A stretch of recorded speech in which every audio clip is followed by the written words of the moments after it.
Hey guys, ఈరోజు బ్రేక్ఫాస్ట్లో నేనైతే మామిడికాయ పులిహోర చేశానండి. అది ఎలానో చూపిస్తా, చూసేయండి. చాలా టేస్టీగా ఉంటుంది. నేను చెప్పే టిప్స్ని ఫాలో అయ్యి చేస్తే, ఫస్ట్ ఆఫ్ ఆల్ ఇలా కుక్కర్ తీసుకొని రైస్లో ఉప్పు, నూనె, పసుపు వేసి ఇలా 3 విజిల్స్ వచ్చేంత వరకు ఉడికించుకొని పక్కన పెట్టి చల్లారి పెట్టుకోవాలి.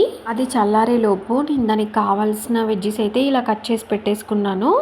తర్వాత ఇప్పుడు స్టవ్ ఆన్ చేసి ఇలా ఒక ఫ్రై ప్యాన్ తీసుకొని దాంట్లోకి కొన్ని మెంతులు, జీలకర్ర అండ్ నువ్వులు వేసి ఇలా బాగా డ్రై రోస్ట్ చేసుకోవాలి.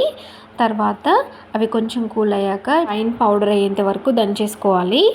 ఆ తర్వాత దంచిన పౌడర్ని ఇప్పుడు మనము ఒక 2 టేబుల్ స్పూన్స్ అయితే తీసుకొని ఈ రైస్కి పట్టే విధంగా మంచిగా మిక్స్ చేసుకోవాలి. ఆ తర్వాత స్టవ్ ఆన్ చేసి ప్యాన్ పెట్టి అందులో 2 టేబుల్ స్పూన్ ఆయిల్ అయితే వేయాలి.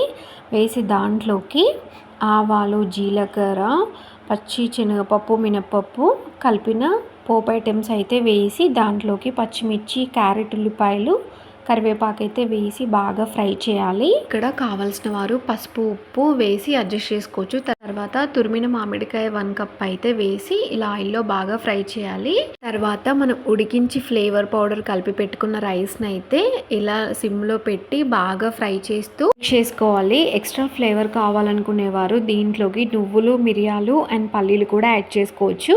స్టవ్ ఆఫ్ చేసి సర్వ్ చేసుకోవడమే. అంతేనండి, ఎంతో టేస్టీ అయిన మామిడికాయ పులిహోర అనేది రెడీ అయిపోయింది. మీకు కూడా రెసిపీ నచ్చిందా? అయితే తప్పకుండా ఒకసారి ట్రై చేయండి. మీకు ఎలా వచ్చిందో కింద కమెంట్ సెక్షన్లో షేర్ చేయడం మాత్రం అస్సలు మర్చిపోకండి. అండ్ వీడియో నచ్చితే ఒక లైక్ చేసి సబ్స్క్రైబ్ చేయండి. మరొక మంచి వీడియోతో మళ్ళీ కలుద్దాం. Until then thank you for watching.